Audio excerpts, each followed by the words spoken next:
fitted by the city. I didn't fit any blue light. The city didn't fit any blue light. IPID and the municipalities lie. No, the municipality didn't lie. The letter of municipality is very clear that the city didn't put any blue lights. You see, I was part of those processes. I didn't put the city didn't put blue lights. You see, I can assure you, you can go to our fleet, you can go to any document, and this is a public institution. Anything that you do, any procurement that you touch, those files belong to public.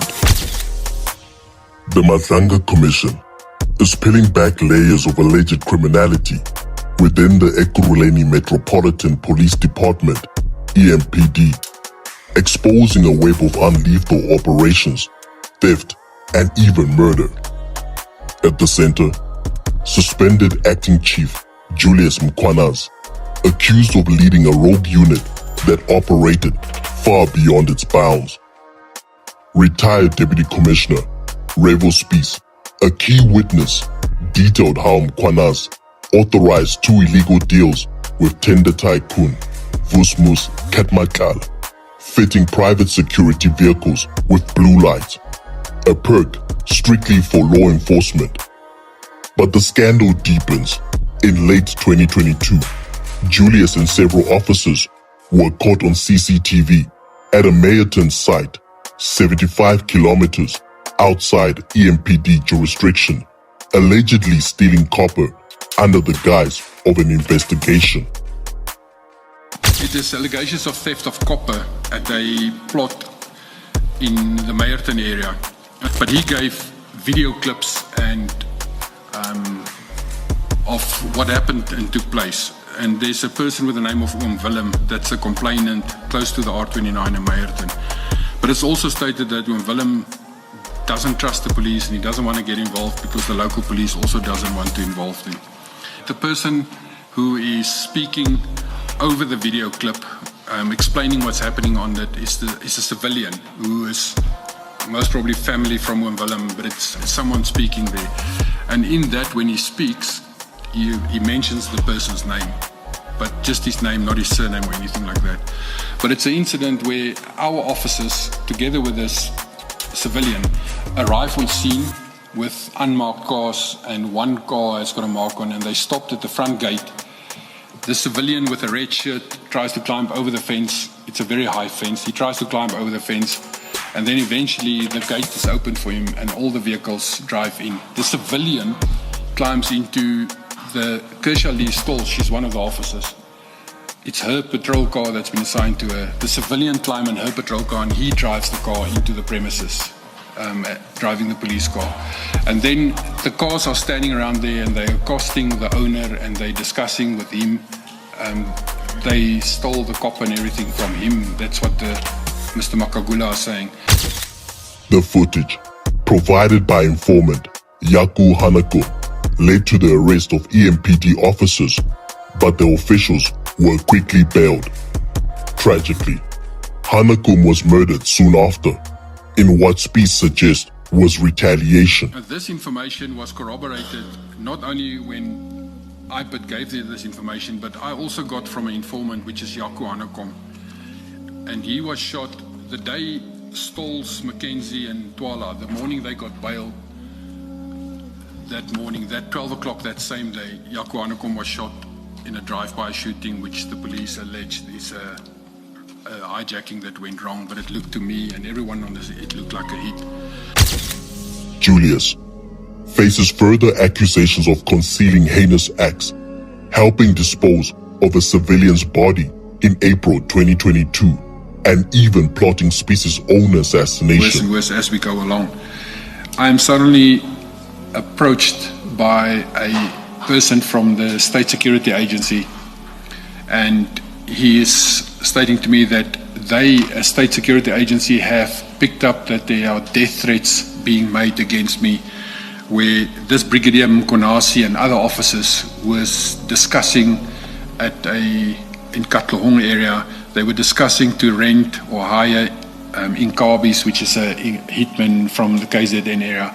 So they were discussing this, and they already have plotted the concept of it's easy to take me out because I drive for my private capacity. I also have motorcycle and I enjoy motorcycle riding, adventure riding, and it's easy to take me out because I use the motorcycle.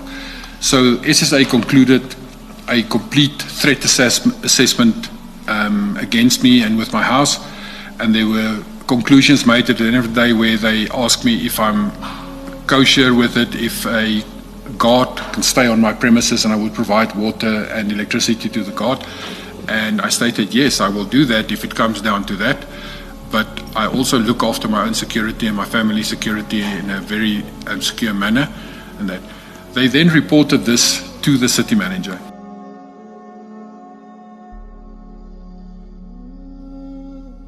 Spies further alleges that Julius led a team of officers who hijacked trucks, steal the goods, and then resell them to the original owners. After we presented our case of what we have, Inspector, or I say now Inspector, but I don't know his real title, Mr. Magagula, who's the investigator for IPID, he started to tell us but they are already investigating the same group of officers.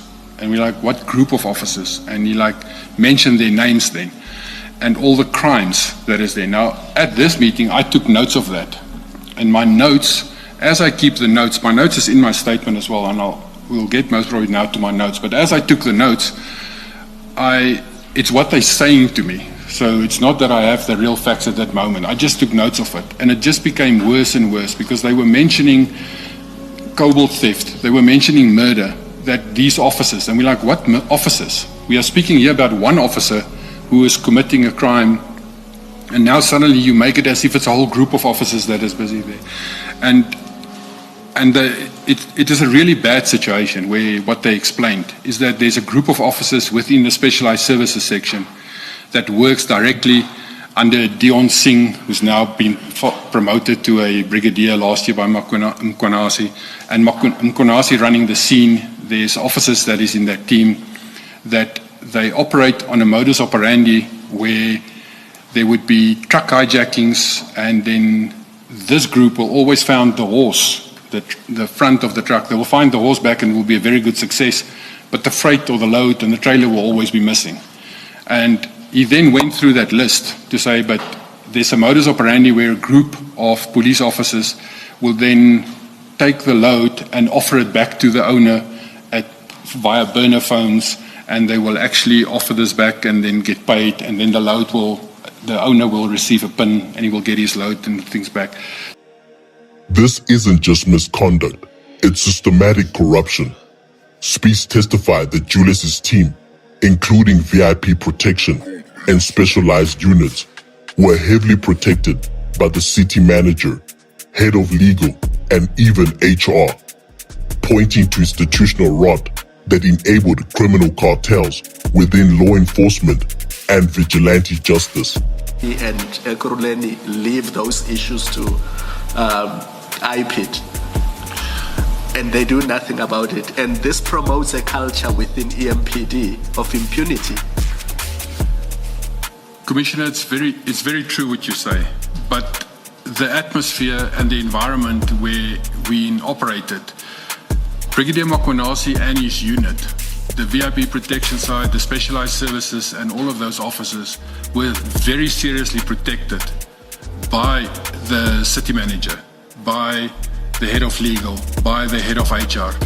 There's even a nickname that we used to use for the city. It's not the city of Ekurhuleni, it's Kemashli, which is the abbreviation for Kemi Bihari, Imogen Mashazi, and Linda Kasheka.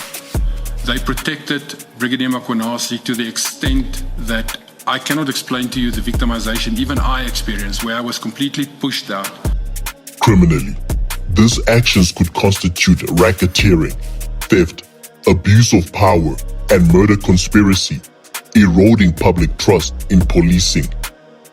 If proven, it demands sweeping reforms, independent oversight, jurisdictional checks, and whistleblower protection.